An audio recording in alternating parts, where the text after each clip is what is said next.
Ladies and gentlemen, welcome back to Activist News. I'm your host Daniel Walker, and today I wanted to talk about Faith Goldy.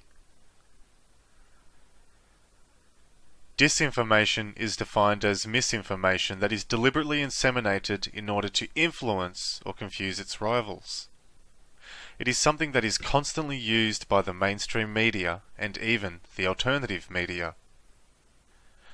When you consider the fact that most controlled opposition agents are put in place by our enemies, it's important to note that most of what they say is scripted, in order to drive people in. With the emergence and popularity of the alt-right, one would be a fool to think that all of the main gatekeepers are actually legit. Even if you happen to agree with most of what they say. Controlled opposition agents are manufactured constantly to pay lip service to certain segments of the population, telling people what they want to hear, but also misdirecting them at the exact same time. Sometimes it's not what they say, but what they don't say. Oh, and the people who are like, the Jews are, oh my God.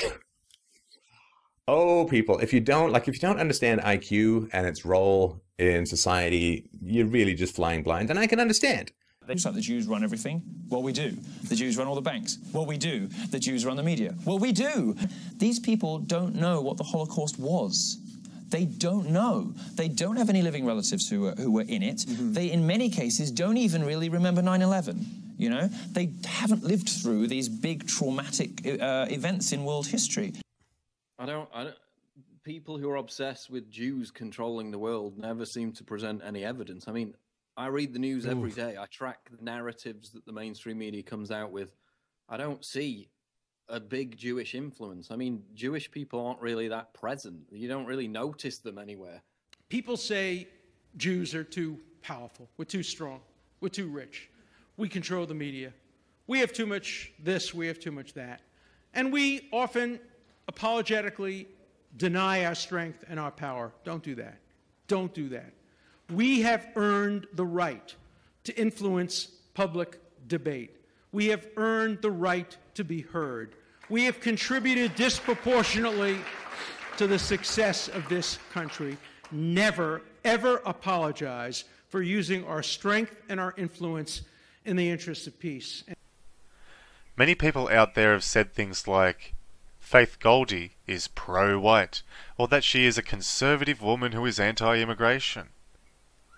So it's my hopes to expel these myths and demonstrate for you how she is nothing more than a shill for the state of Israel, Jewish political expediency, and the ever-increasing censorship of any and all who oppose Jewish power or Jewish crimes. Now, to start this off, the obvious low-hanging fruit of exposing Faith Goldy as a shill is of course her connection to Ezra Levant, an ultra-Jewish supremacist Zionist who heads up Rebel Media, an alternative media outlet who very proudly calls itself pro-Zionist. Let me also remind you that there is no such thing as dual loyalty. You can't be Canada first and Israel first at the same time. But Faith Goldy's connections to intelligence asset Ezra Levant actually goes back further in history, to a time when they were both working for a Jewish-dominated outlet in Canada called Sun News Network, where Ezra called Romani people a group of terrorists and criminal peasants. Due to terrible ratings, the Sun eventually signed off. However, Ezra Levant and Faith Goldy would go on to be a part of the alt media spin-off known as Rebel Media. I want to let the cat out of the bag a little bit here today. I know we're not formally ready to announce anything, but you have made one of my dreams come true. You are going to be joining us here at the Rebel as the host of your own show. That's right, Ezra. I'm actually really looking forward to it. I hope folks out there are too. I'm thrilled, and I know you've been meeting with our producers here. Give me a hint. Team, by the way. Oh, well, thank you. I mean, some of them were from the old Sun News Network, some are new folks. I mean, some of them were from the old Sun News Network, some are new folks. I mean, some of them were from the old Sun News Network, some are new folks. I want to ask you, I mean, I know you haven't set the program down in stone, but what kind of things are you looking at? Will you be out in the street? Will you be in the studio? Will you have guests? Have you solidified some of those things? Absolutely. So folks who watch me on The Sun will know I love being in the thick of it. I love being in the front line. So I'm going to be at Queen's Park. I'm going to be on the streets talking to, your median Canadian voters, seeing what they think about particular issues. And when it comes to the actual contents, I have made a vow to myself and to my team that I'm going to be working, part of your team. I'm going to be talking about firearm stories every single week that we find one that's going to matter to Canadians, and social issues as well. Due to the popularity of the alt-right and nationalism sweeping the West, they slowly transitioned themselves into putting out a narrative which would reflect themselves as being a part of the alt-right. However, they never truly let go of their pro-Zionist and Jewish supremacist leanings. In fact, even many within the alt-right believe this to be the case.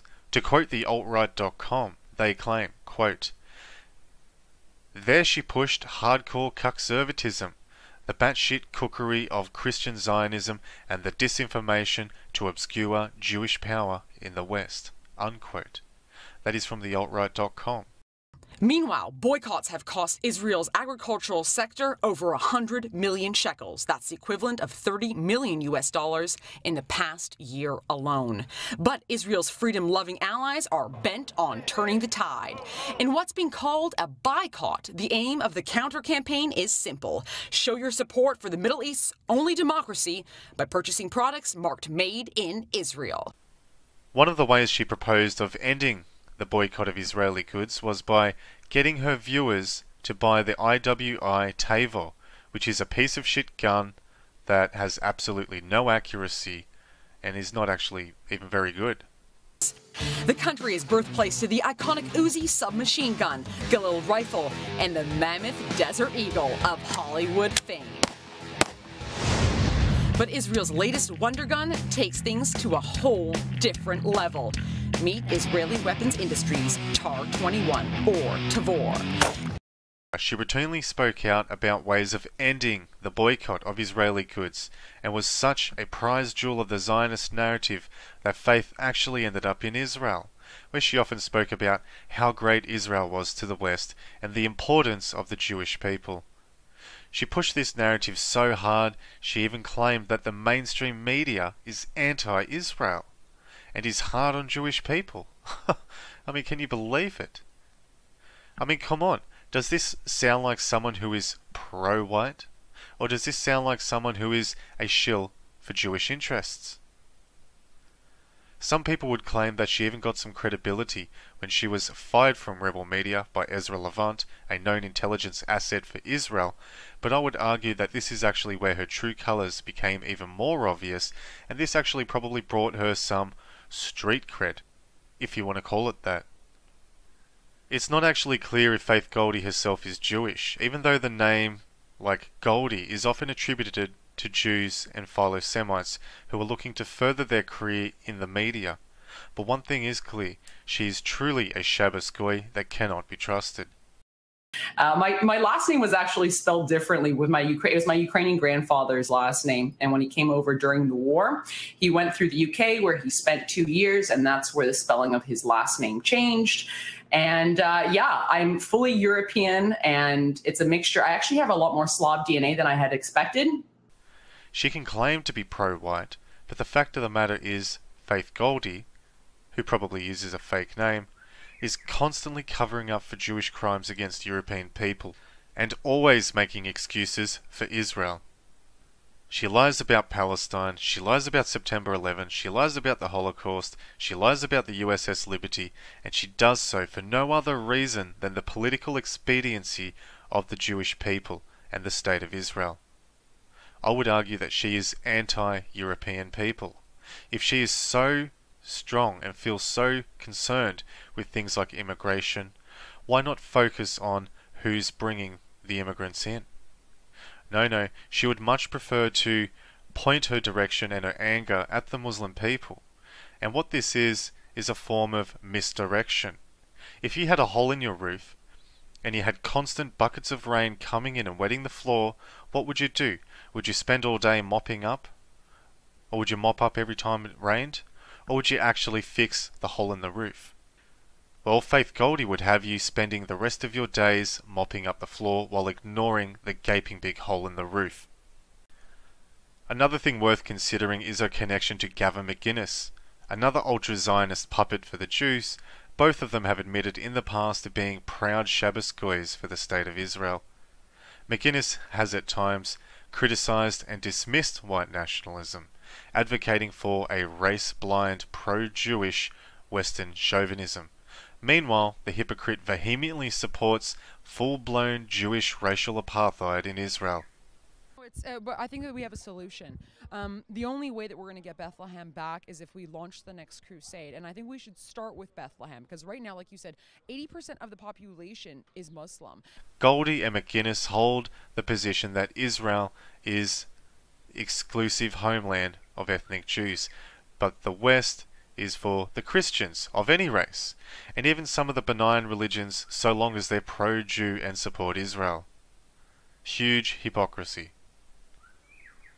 And to top it all off, Faith Goldy hangs out with the Jewish Defense League and some of the movement's leaders during a 9/11 commemoration. Hi everyone, I wasn't planning on getting on live stream today. We're in the middle of the Danforth. I'm here with my good friend Mayor Weinstein from the JDL. We came here today to commemorate the victims of terrorism so close to 9/11 here in the middle of the Danforth. I'm happy to stand here with members of the Jewish Defense League and with other members of the community who just want to basically not overlook the truth, the uncomfortable truth. Faith Goldy showed up at the GDL counter-protest and was greeted warmly by a number of counter-protesters, including JDL boss Mayor Weinstein. The Jewish Defense League, for those of you who don't know, is a Jewish far-right religious political organization in the United States whose stated goal is to, quote, protect Jews from anti-Semitism by whatever means necessary, unquote. It utilizes a form of Jewish supremacy and political expediency that can be found in various parts of the Talmud.